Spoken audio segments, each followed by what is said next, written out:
En 1980, 4 religieuses d'un village reculé du nord de la Californie disparaissent sans laisser la moindre trace de leur existence, projetant une ombre silencieuse sur leur communauté soudée. Jour après jour, les semaines se transforment en mois, et les années s'accumulent tandis qu'Elden Hollow lutte contre des questions sans réponse et la douleur indicible de la disparition de ses sœurs. Puis, 28 ans plus tard, le père Elias Marot découvre par hasard des preuves qui briseront enfin des décennies d'incertitude et révéleront une horreur que personne n'aurait pu imaginer. La lumière matinale filtrait à travers les vitraux éclatants de l'église Sainte-Agnès de la Miséricorde, peignant les bancs polis de fragments de pourpre, d'émeraude et d'or. À l'autel, le père Elias Marot conclut la cérémonie commémorative anniversaire avec une solennité posée. Que la grâce de notre Seigneur embrasse ces âmes fidèles, entonna-t-il, traçant le signe de croix de sa main avec une précision sereine. Amen, répondit l'unanimité, résonnant dans le sanctuaire voûté. Le regard du père Elias balaya des visages familiers, des vieillards aux cheveux argentés s'appuyant sur des cannes, des couples d'âge mûr serrant des recueils de cantiques, et une poignée de jeunes paroissiens, attirés par le mystère persistant. Personne ne parla, mais le poids de 30 ans de chagrin persistait dans chaque tête inclinée. Alors que l'assemblée se dispersait lentement, le père Elias s'avança pour saluer chaque participant au seuil de la nef. « Merci d'être parmi nous aujourd'hui, Madame Harmon, dit-il doucement, serrant les mains frêles d'une paroissienne octogénaire dont les yeux brillaient de larmes fraîches, même après tant d'années. « Je ne voudrais pas manquer ça, père, répondit-elle d'une voix tremblante. C'est sœur Mildred qui a montré à mes enfants leur première prière. J'entends encore son rire chaleureux. » Le père Elias hocha la tête, se remémorant avec une clarté douce amère le doux sourire de sœur Mildred et aux 68 ans lorsqu'elle disparut, sa vie de dévotion cruellement interrompue. L'une après l'autre, l'église se vida, et les souvenirs des 4 disparus lui revinrent à l'esprit, sœur Mildred est, 68 ans, sœur Joanne Keller, 65 ans, sœur Béatrice Namora, 28 ans, et la plus jeune, sœur Thérèse Marot, 23 ans sa propre sœur. La perte de Thérèse l'avait profondément blessé, ébranlant les fondements même de sa foi. Seul désormais, le père Elias se retira dans le petit bureau au fond de l'église. Le silence des bancs vides le suivit tandis qu'il s'enfonçait dans un fauteuil de cuir usé, à côté d'une bibliothèque remplie de traités théologiques. Par la fenêtre, le cimetière s'étendait en rangées silencieuses sous un ciel pâle. Il baissa la tête et laissa le chagrin l'envahir un instant, son calme se dispersant en sanglots saccadés. « Pourquoi, Seigneur, murmura-t-il d'une voix tremblante, m'as-tu refusé réponse et réconfort? Ma sœur t'a servi de tout son cœur. Pourquoi m'as-tu caché son sort toutes ces années ?» Des larmes jaillirent et coulèrent sur ses joues, tandis qu'il tremblait de culpabilité et de désir inexprimé. Après quelques minutes, il reprit son calme, s'essuya le visage et ouvrit le tiroir de son bureau. À l'intérieur se trouvait une petite boîte à souvenirs en bois, dont la surface était usée par des décennies de manipulation. Il en sortit un ensemble de photographies, chacune soigneusement conservée. La première montrait Thérèse le jour de ses vœux perpétuels, son visage juvénile rayonnait sous son habit, ses yeux brillants de conviction. Le père Elias ressentit une vague de fierté et un pincement de remords. « J'ai encouragé sa vocation, murmura-t-il. Mon orgueil aurait-il pu provoquer cette tragédie? » Il chassa cette pensée d'un signe de croix vif, refusant de remettre en question le dessein divin, et mit la photo de côté. Puis il sortit une autre image, la dernière prise des 4 religieuses, assises ensemble sur un banc en bois patiné devant la minuscule chapelle Saint-Donat, nichée à l'orée de la forêt nationale de Shasta Trinity. Mildred et Joanne étaient assises, calmes, les mains jointes, le visage serein. Béatrice exhalait une révérence silencieuse, et Thérèse regardait fixement devant lui, stylo et carnet à la main. Elle s'était rendue là pour une brève retraite avant un jour de fête, et pour évaluer si la chapelle, construite dans les années 1920, méritait une restauration. Thérèse, avec son œil méticuleux, était chargée de documenter ses pierres vieillies et ses poutres usées. Le père Elias tint la photo à la lumière et calcula mentalement leur âge s'ils étaient encore en vie aujourd'hui, sœur Mildred aurait 96 ans, sœur Joanne 93, sœur Béatrice 56 ans et Thérèse 51 ans. Seuls les 2 plus jeunes pourraient encore vivre quelque part, bien que fragilisés par près de 30 ans d'absence. La décision officielle ou peut-être une attaque d'ours avait toujours sonné creux. Aucune trace de lutte, aucun vestige de vêtements, pas la moindre trace de preuve. C'était comme si les sœurs avaient été extirpées de la terre elle-même. Une impulsion soudaine le saisit, il retournerait à la chapelle Sainte-Donat. Bien qu'il ne l'ait pas visitée depuis plus de 20 ans, l'espoir de trouver un indice oublié brûlait dans sa poitrine. Il glissa la photo de Thérèse dans sa poche, ainsi que le portrait de groupe, prit son chapelet et sa Bible, et quitta le bureau d'un pas décidé. Dehors, il se glissa au volant de sa berline et rangea les photos sur le siège passager. Une prière murmurée lui demanda conseil, puis il démarra le moteur et s'engagea sur la route sinueuse qui menait à la forêt. Les chaumières et les terres agricoles d'Elden Hollow cédèrent la place à des bosquets denses de pins et de cèdres tandis que la route grimpait vers les contreforts. Le souvenir des affiches de personnes disparues placardées sur le visage de Teresa traversa son esprit, mêlé à une détermination affermie par des années de questions sans réponse. 1 heure et demie plus tard, il ralentit tandis que la route se rétrécissait, cherchant la sortie en gravier vers Saint-Denaès. Mais au lieu du chemin poussiéreux habituel, il trouva une allée pavée barrée par un portail en fer forgé et des panneaux d'avertissement signalant une propriété privée. Déconcerté, il gara sa voiture sur le bord de la route, compara les collines et les silhouettes des arbres à sa vieille photo et confirma qu'il était au bon endroit. Il sortit, l'air frais et calme de la forêt, et composa le numéro d'Harold Gibbon, l'ancien gardien de la chapelle. Après un moment de tension, la voix bourrue d'Harold répondit « Père Elias, cela fait longtemps. Qu'est-ce qui vous amène ici ?»« Je suis sur le site de l'ancienne chapelle, » dit doucement Elias. « Elle a disparu. Sais-tu ce qui s'est passé ?» Un silence grésilla sur la ligne avant qu'Harold ne réponde « Vous feriez mieux de monter ici et de constater par vous-même. » À la fin de l'appel, le père Elias redressa les épaules. L'allée envahie par la végétation l'appelait au-delà du portail, et si la rouille effritait ses gonds, la serrure restait solide. Pourtant, le désir de son cœur lui offrait sa propre clé. Chapelet à la main et prière fervente aux lèvres, il est résolu de découvrir la vérité sur le sort des sœurs, quel que soit le temps qu'il faudrait attendre. Le père Elias pressa le téléphone contre son oreille, un nœud de malaise se serrant dans son estomac tandis que les explications d'Harold s'imprégnaient. « C'est exact, » répéta Harold doucement. Le diocèse a désaffecté la chapelle il y a des années. En 1982, ils ont vendu le terrain à un certain Silas Redwood, qui a démoli le bâtiment. Un frisson soudain parcourut la peau d'Elias, malgré la chaleur dorée du soleil de l'après-midi. Il secoua la tête, incrédule. « Je n'ai jamais entendu parler d'une vente, et encore moins de démolition. » Eh bien, la fréquentation a diminué après le scandale avec les religieuses, dit Harold à voix basse. Puis le clocher s'est fissuré, fracassant presque le jeune Thomas Frel. L'évêque a décidé que l'entretien n'en valait pas la peine pour si peu de paroissiens. Elias jeta un coup d'œil au panneau usé, « Défense d'entrée », qui marquait la limite du domaine de Redwood. Son cœur battait la chamade de déception. Redwood est-il toujours propriétaire de la propriété? Oh oui, répondit Harold. Il a construit un complexe assez important là-bas. Sa maison principale est située plus profondément dans les bois. Le site de la chapelle n'est plus qu'un autre coin de son terrain maintenant. Elias expira lentement. J'espérais venir aujourd'hui. C'est l'anniversaire 28 ans, jour pour jour. Le ton d'Harold devint plus doux. Je suis vraiment désolé, père. J'ai beaucoup de nouvelles à vous annoncer. Pensez-vous que Redwood vous accorderait un regard, si je vous expliquais? Harold hésita. Il n'est pas vraiment réputé pour son hospitalité, solitaire, il reste à l'écart, ne se mêle pas aux villageois. Les épaules du père Elias s'affaissèrent. Merci pour votre honnêteté et pour ces informations. Un instant plus tard, la voix d'Harold s'éclaira. Écoute, j'habite toujours à proximité, à seulement 400 mètres. J'ai récupéré quelques reliques quand ils ont vidé la chapelle, la vieille croix d'autel, des livres de prière défraîchis, quelques chapelets. Tu es le bienvenu si tu veux. C'est très généreux, dit Elias avec un petit sourire. Mais d'abord, j'aimerais tenter ma chance avec Monsieur Redwood. Pourriez-vous m'indiquer comment rejoindre sa maison?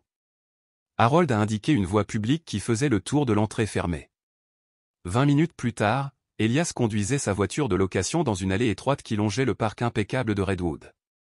À travers la cime des arbres, il apercevait des terrasses de pierre et de bois, dont les grandes fenêtres reflétaient la lumière tamisée de la forêt.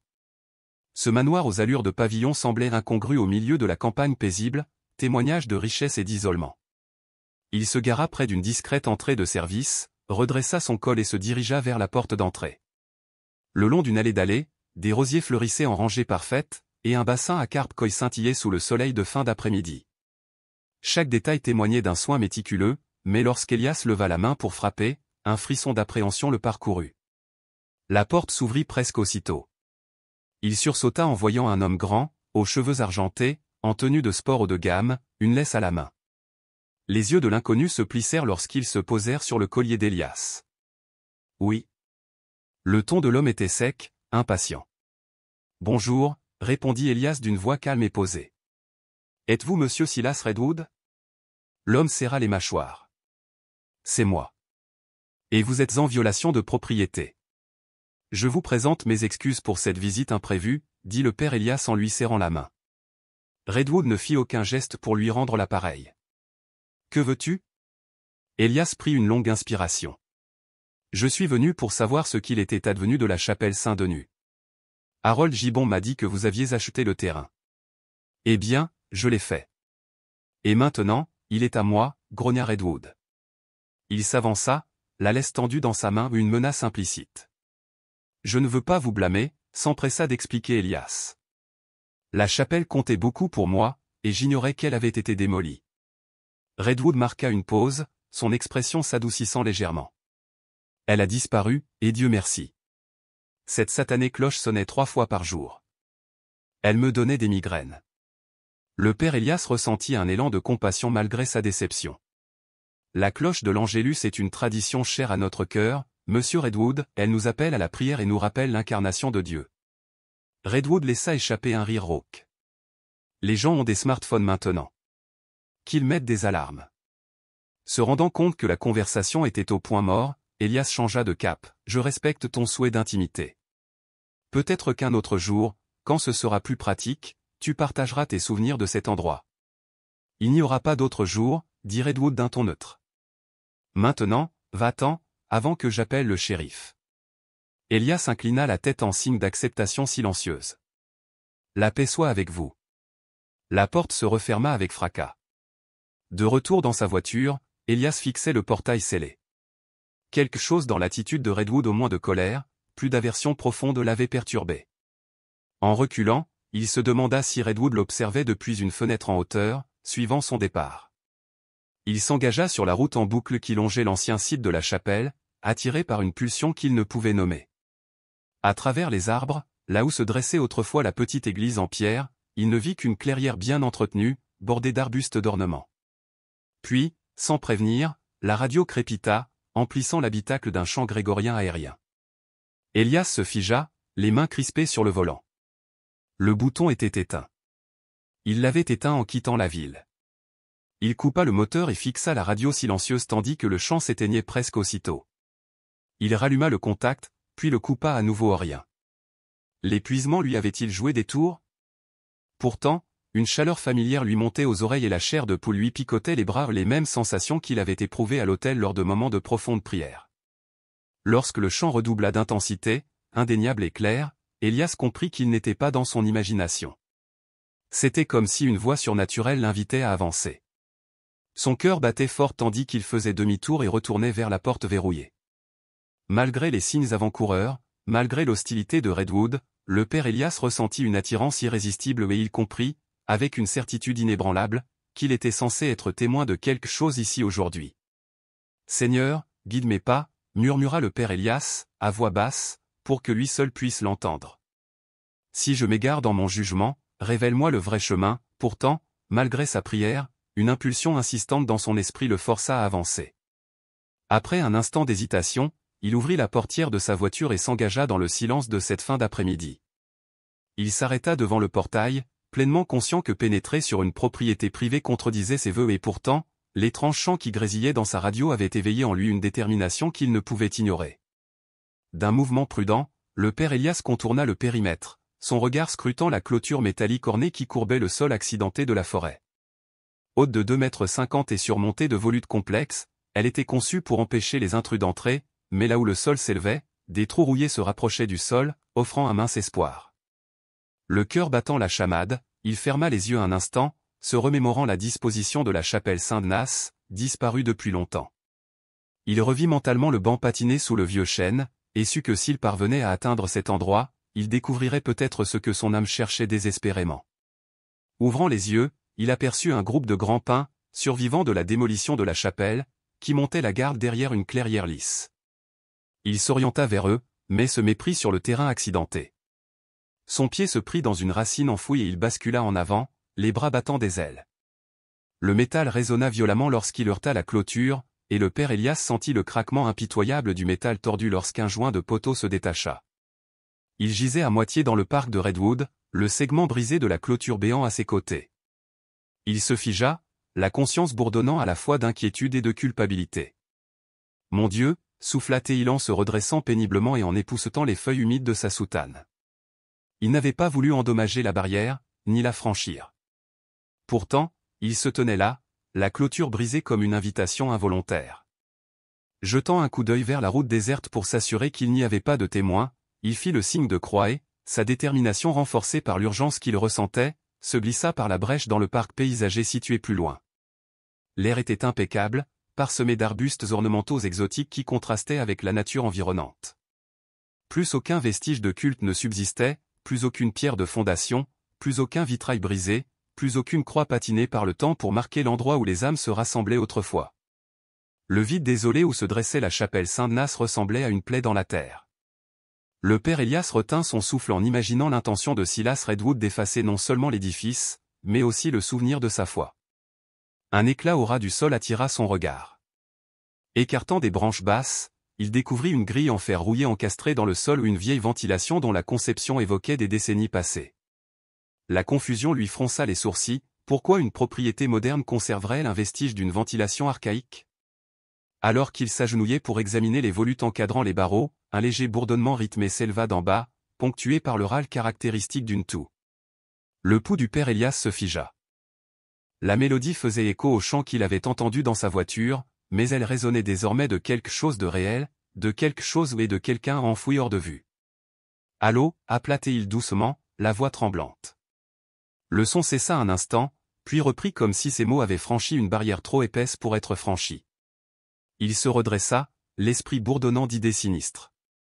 Une chambre souterraine sous l'ancien emplacement de la chapelle? Et quelqu'un piégé à l'intérieur. Son premier réflexe protéger les innocents s'empara de lui. Il sortit son téléphone de sa poche et composa le 911, conscient du risque qu'il prenait en s'introduisant sans autorisation. Le ton calme de la répartitrice le calma tandis qu'il rapportait sa position et les bruits étranges, avouant son intrusion involontaire. Malgré son scepticisme, elle accepta d'envoyer des agents et lui ordonna de rester prudent jusqu'à leur arrivée. Après avoir raccroché, le père Elias écouta de nouveau. Seuls de lointains échos résonnaient désormais sous terre, mais il suffisait. Se faufilant à travers la partie endommagée, il traversa la route jusqu'au bord de la route et appela Harold Gibbon, le gardien de longue date de la chapelle. L'incrédulité d'Harold face à toute structure souterraine était palpable. Saint-Denis était assis sur une simple dalle, insista-t-il, sans cave, ni crypte, ni caveau. S'il n'était pas là à l'époque, songea le père Elias, il a dû être installé après la prise de contrôle de Redwood. Leur conversation fut interrompue par le hurlement des sirènes qui s'approchaient. Le père Elias leva les yeux tandis qu'une voiture de patrouille du shérif s'engageait dans le virage, les phares encore allumés, s'immobilisant. Les adjoints Williams et Reynolds en descendirent, l'un expérimenté et mesuré, l'autre alerte et précis. Le père Elias les présenta à Harold et raconta chaque détail, la rupture accidentelle de la clôture, la chapelle disparue, la bouche d'aération solitaire et le chant obsédant qui résonnait en contrebas. L'adjoint Williams fit un signe de tête rassurant. D'abord, si quelqu'un est en danger, on s'en occupe, dit-il d'un ton ferme mais compatissant. La question de l'intrusion attendrait. Alors que les adjoints se tournaient vers le portail, le père Elias sentit un frémissement d'espoir l'envahir. Sous terre, au cœur abandonné d'un sanctuaire démoli, quelqu'un avait peut-être encore besoin d'être sauvé et il avait montré la voie. Pas du tout, dit Harold à voix basse, et les 4 hommes continuèrent leur chemin vers la partie endommagée de la clôture. Le père Elias marqua une pause, désignant l'ouverture qu'il avait créée par inadvertance. Ensemble, ils se baissèrent sous la planche déchiquetée et s'engagèrent sur le sentier envahi par la végétation qui menait au bois privé de Redwood. Le prêtre les guida à travers un bosquet de rhododendrons et d'ifs jusqu'à une petite clairière bordée d'arbustes d'ornement. Cachée dans la verdure se trouvait une grille en fer, dont les barreaux étaient criblés de rouille. « C'est elle » murmura le père Elias en écartant un bouquet de feuilles vert foncé pour exposer le métal corrodé. L'adjoint Williams s'accroupit à côté de lui et passa une main gantée sur la surface, les sourcils froncés. « C'est un vieux travail, observa-t-il. Ça ne s'accorde pas avec le reste de l'aménagement paysager trop patiné, trop délibéré. » L'adjoint Reynolds s'agenouilla près de lui, éclairant la grille d'un étroit faisceau lumineux. On ne voit pas grand-chose, dit-il en pointant la lampe torche vers l'étroit conduit d'aération. Ça descend à environ 2 ou 3 mètres. Au-delà, il fait trop sombre pour le dire. Il se releva et recula, son faisceau balayant le sol moussu. Le père Elias porta un doigt à ses lèvres. « Silence !» ordonna-t-il en fermant les yeux et en inclinant la tête comme pour capter le moindre écho. Les 4 hommes retinrent leur soufflet. Pendant près d'1 minute, les seuls sons furent le chant des oiseaux qui flottaient à la cime des arbres et le léger souffle du vent dans les branches. Le silence s'alourdit, et le père Elias commença à craindre le pire, que ceux qui auraient pu s'abriter en bas et bouger ou se soient immobilisés au son des voix humaines. Puis, rompant le silence, un bourdonnement sourd et hésitant retentit. C'était incontestablement une voix de femme, chantant un fragment de chant sacré si bas qu'il semblait presque un souvenir.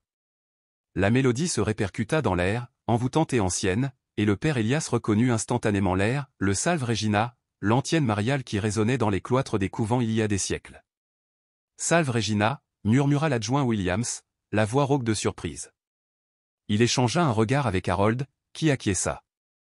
C'est ça, l'antienne. Je ne l'ai pas entendue depuis que ma grand-mère la chantait au crépuscule.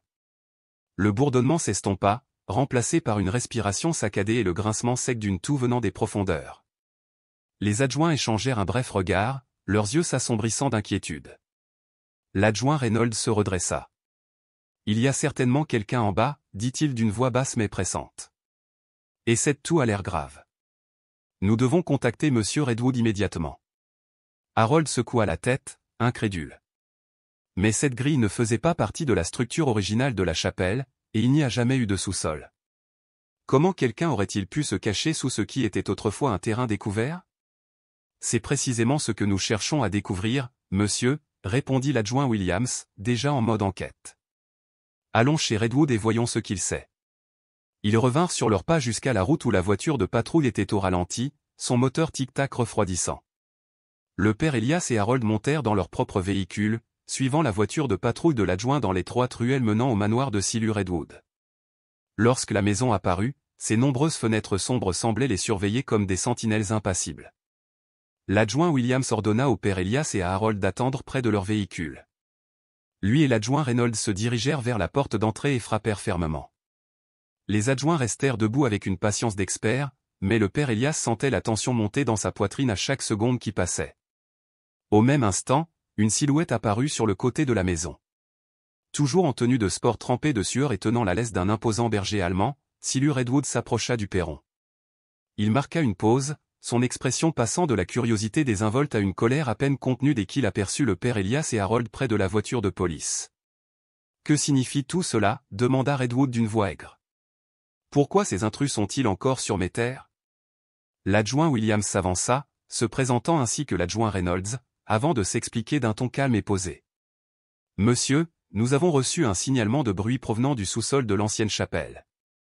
Nous pensons que quelqu'un est coincé ou en détresse, et nous aimerions vous poser quelques questions. » Le visage de Redwood rougit. « C'est absurde. D'abord, un prêtre débarque sans prévenir et coupe ma clôture, et maintenant il entraîne la police dans cette histoire absurde. Nous ne portons aucune accusation, monsieur Redwood, dit l'adjoint Reynolds d'une voix mesurée. Nous intervenons sur un possible problème d'assistance sociale. Quelqu'un ou quelque chose semble se trouver dans un lieu souterrain ici, et pourrait avoir besoin d'aide. Les lèvres de Redwood se retroussèrent avec dédain. Il n'y a personne ici à part moi et mon chien. Si quelqu'un vivait sous ma propriété, je le saurais. Nous avons besoin de votre coopération, a déclaré l'adjoint Williams d'un ton ferme. Avec votre permission, nous aimerions fouiller le terrain et les sous-sols. C'est une question de sécurité potentielle. Redwood resserra sa prise sur la laisse, forçant le chien à s'agiter à ses côtés, mal à l'aise. Absolument pas, grogna-t-il. C'est une propriété privée. On ne peut pas perquisitionner sans mandat. L'adjoint Reynolds fit un pas en avant. Si quelqu'un est blessé, qu'il appartienne ou non à cet endroit, ne voudriez-vous pas le savoir? Même un intrus ayant besoin d'aide mérite d'être en sécurité. Les yeux de Redwood vacillèrent, et l'espace d'un instant, le père Elias crut percevoir le doute. Puis, la mâchoire de Redwood se durcit.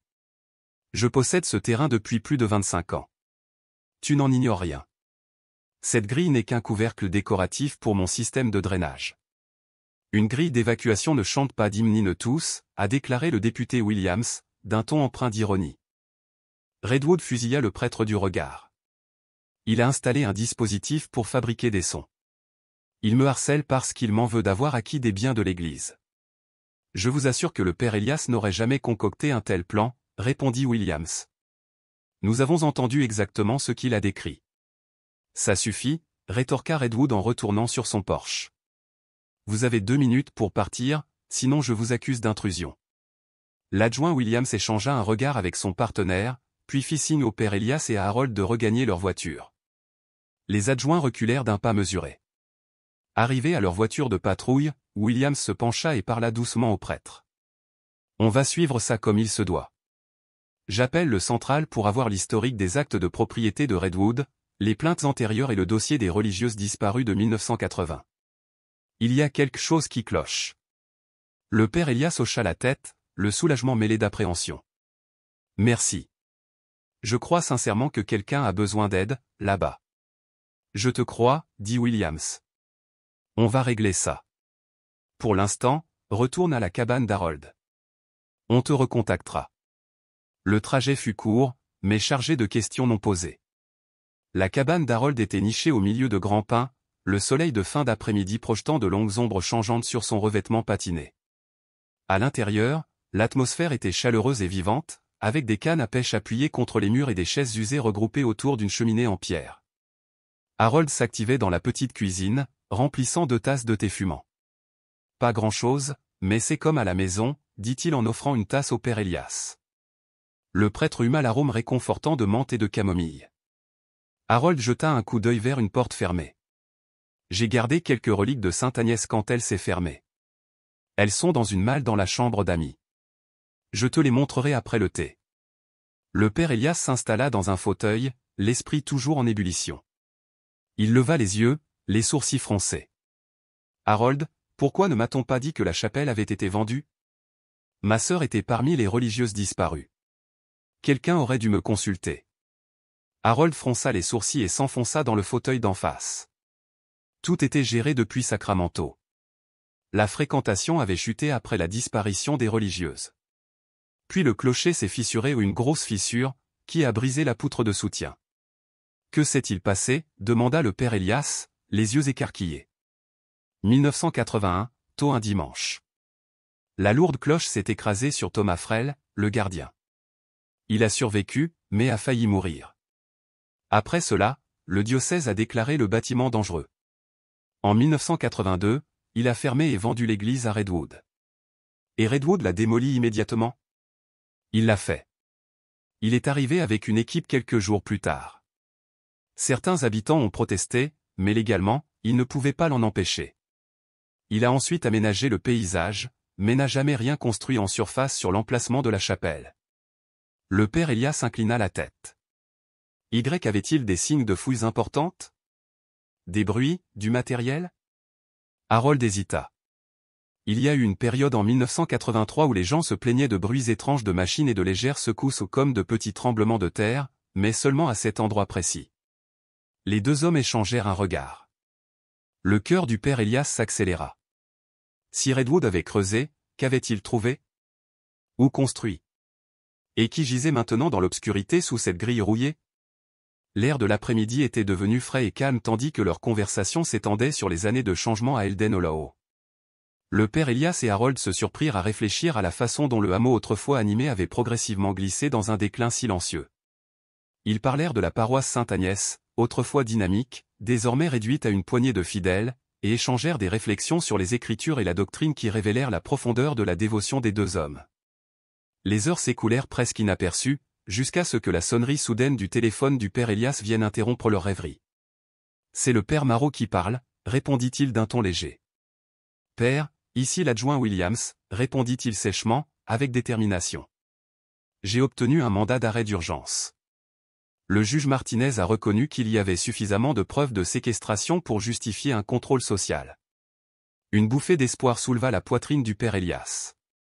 C'est une excellente nouvelle, monsieur le député. La voix de Williams s'adoucit. Nous prévoyons de retourner au domaine de Redwood dans l'heure. Cependant, pour votre sécurité, ce sera une opération policière complète, vous devrez garder vos distances. Bien que le père Elias ait eu envie de se tenir aux côtés des officiers, il hocha la tête. Compris. Mais si vous découvrez quoi que ce soit ou qui que ce soit, prévenez-moi immédiatement. Williams marqua une pause, puis dit, vous serez le premier civil que j'appellerai. Votre persévérance nous a amenés ici, père. Harold, entendant la fin de l'appel, se pencha. Au minimum, nous devrions observer de loin. Notre présence, même dans la prière, pourrait être importante. À contre-cœur, l'adjoint Williams a concédé. Ils pouvaient rester dans leur voiture, dans un endroit sécurisé, en tant que simples témoins passifs. En moins d'une heure, Elias et Harold s'arrêtèrent sur le bas-côté de l'étroite route de campagne qui menait à la propriété de Redwood.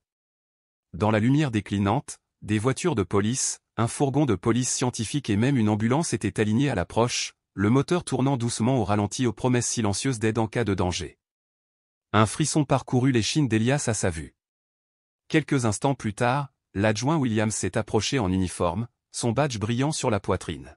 « On y va » a-t-il dit doucement en levant sa caméra piéton. « Je l'ai programmée pour diffuser en direct. Vous pouvez regarder sur votre téléphone, mais ne quittez pas votre véhicule. Promettez-le-moi. » Ils hochèrent la tête, solennellement d'accord, et Williams retourna dans son équipe. À travers le petit écran, le père Elias observait les policiers former une ligne serrée et se diriger vers la porte d'entrée de Redwood. Le vieil homme lui-même répondit avec une colère féroce, le visage rouge comme un ver, crachant des menaces de poursuites judiciaires et d'avocats. Le son crépitait de ses protestations, étouffé mais indéniable. Sans se laisser décourager, les adjoints signifièrent le mandat et entreprirent une fouille méticuleuse de la résidence principale, laissant Redwood sous haute surveillance. 45 minutes tendues s'écoulèrent avant que Williams n'annonce « rien d'intéressant dans la maison ou au sous-sol ». Direction les dépendances et le chemin forestier. Harold saisit le bras d'Elias. C'est parti. La caméra suivait une étroite allée bordée d'arbres, l'allée privée menant à l'ancienne chapelle où Redwood escortait les officiers. Des lueurs crépusculaires traversaient les troncs anciens, l'air bourdonnant de cigales. Ils atteignirent bientôt un hangar en bois délavé, aux planches grises gonflées par le temps et aux toits bosselés par le temps. Ce n'est que pour les outils, ricana Redwood. Pour le matériel de jardinage. Ça ne vaut pas vraiment la peine. À l'intérieur, la poussière enveloppait les tondeuses à gazon et les sécateurs. Des toiles d'araignée recouvraient les chevrons, une odeur de moisi flottait dans l'air. On aurait dit une impasse, jusqu'à ce que le fracas d'une clé à molette vienne rompre le silence. Avec un bruit sourd, l'outil heurta le sol, et l'adjoint Reynolds s'agenouilla pour tapoter les planches, ses articulations résonnant dans un écho sourd. Ces planches sont plus récentes, observa-t-il. Regardez ça. Sous les protestations renouvelées de Redwood, les agents soulevèrent les planches suspectes pour révéler une ouverture sombre. Une spirale de marches de pierre descendait dans l'obscurité. « Pourriez-vous m'expliquer cela, monsieur Redwood » demanda Williams, la voix tendue. La couleur du séquoia se transforma en cendre. Aucune idée. Il devait être là quand j'ai acheté la maison. Ses paroles sonnèrent creux. Williams et Reynolds, leur lumière tactique perçant l'obscurité, s'aventurèrent en bas. L'escalier était taillé dans la roche, chaque marche étant polie par un long passage clandestin. À sa base, une porte renforcée de fer fermait le passage. « C'est verrouillé » dit Reynolds en passant une main gantée sur le loquet rouillé. « Trouvez la clé » ordonna Williams. Quelques instants plus tard, un officier découvrit une petite niche dans le mur adjacent, dissimulant une clé en fer patiné vert. Elle tourna avec un grincement, et la porte s'ouvrit vers l'intérieur, révélant un tunnel creusé de main d'homme. Ils s'engagèrent dans un couloir haut de 2 mètres et large d'1 mètre, encadré de poutres en bois brut. Le faisceau de la lampe torche dansait le long des murs de pierre taillés, des empreintes de pas dans la poussière trahissant un passage récent. Le père Elias retint son souffle tandis que le tunnel s'incurvait doucement vers l'emplacement de la vieille chapelle. Quelques minutes plus tard, le passage exigu s'ouvrait sur une modeste chambre. Un matelas usé gisait sur le sol de pierre froide, à côté d'une table en bois brut jonchée des restes de maigres repas. Dans un coin, une voix frêle murmura, à l'aide, quelqu'un. Williams braqua sa lumière sur la silhouette fragile d'une femme âgée serrant contre elle un chapelet sculpté à la main. Ses traits étaient tirés, dans ses yeux creusés brillaient à la fois la peur et le soulagement. « Je suis l'adjoint Williams » dit-il doucement. « Nous sommes là pour vous aider. »« Quel est votre nom ?»« Teresa. » Sœur Teresa Marot, réussit-elle à dire, chaque mot étant un effort. Elias halta, les larmes aux yeux. Ma sœur. Harold lui serra l'épaule, tout aussi stupéfait. À travers la caméra, il voyait des croix et des saints sculptés dans les murs de sa cathédrale privée taillée dans la terre et la pierre. On va vous apporter des soins médicaux immédiatement, promit Williams dans sa radio. Et envoyer l'équipe médico-légale, il y en a peut-être d'autres ici. Sœur Teresa a parlé à voix basse d'une autre personne, Béatatrice, partie à Dieu, de nombreuses années, auparavant. À ces mots, la caméra a révélé des restes squelettiques sous une couverture effilochée. La voix de Williams se brisa légèrement. Équipe médicale et médico-légale, descendez immédiatement.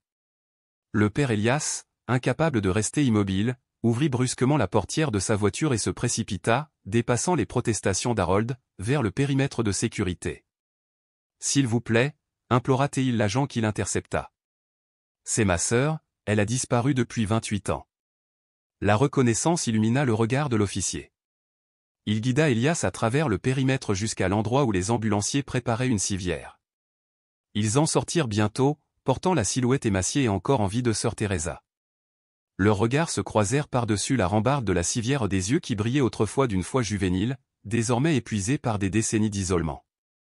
Ses lèvres remuèrent silencieusement, « Dieu ne m'a jamais abandonné ». Derrière eux, une autre équipe transportait un sac mortuaire contenant les restes de sœur Béatrice. Elias ressentait à la fois du chagrin et de la gratitude, sa sœur était en vie, son autre frère enfin en paix.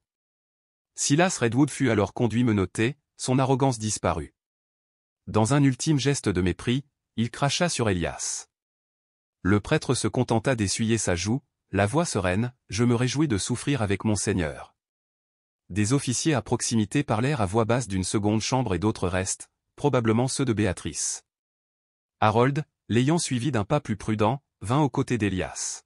« L'ambulance part, dit-il doucement. On devrait l'accompagner jusqu'à l'hôpital. » Ensemble, ils montèrent dans la voiture d'Harold et suivirent les lumières clignotantes hors de la forêt de Redwood, la tempête de sirènes faisant écho à leur soulagement et à leur chagrin. À l'entrée des urgences de l'hôpital, des lumières crues dessinaient des ombres sur la rampe. Les ambulanciers emmenèrent Teresa à l'intérieur, le père Elias et Harold arrivèrent quelques instants plus tard, mais furent arrêtés par une infirmière. « Je suis désolé, père, dit-elle doucement. Nous avons besoin d'espace pour travailler. Elle est extrêmement fragile. » Elias baissa la tête. « Je comprends. Mais c'est ma seule famille. » Le regard de l'infirmière s'adoucit. « Il y a une salle d'attente au bout du couloir. On vous tiendra au courant dès que possible. » Le cœur lourd, Elias et Harold se laissèrent guider vers les chaises stériles et les magazines désuets de la salle d'attente, chaque homme perdu dans la prière et la promesse d'un miracle se déroulant juste derrière ces portes vitrées.